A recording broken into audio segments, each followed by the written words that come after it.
Hello kids, today let's match uppercase letters with the lowercase letters. So in this video, we'll match letters from G to L. So let's start. Uppercase letter G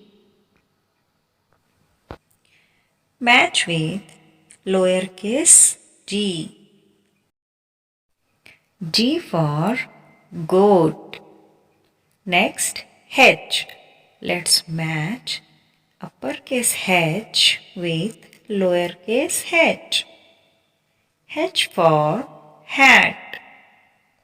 Next, I.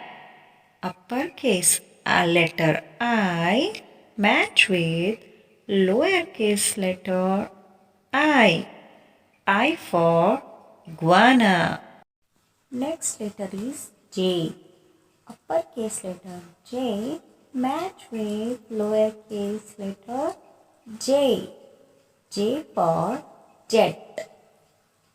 Our next letter is K. Match K.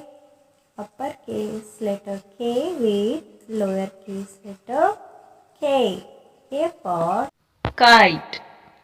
Next letter is L. Match uppercase L with lowercase letter L. L for lips. Let's repeat. J for goat, H for hat, I for iguana, J for jet, K for kite, and L for lips.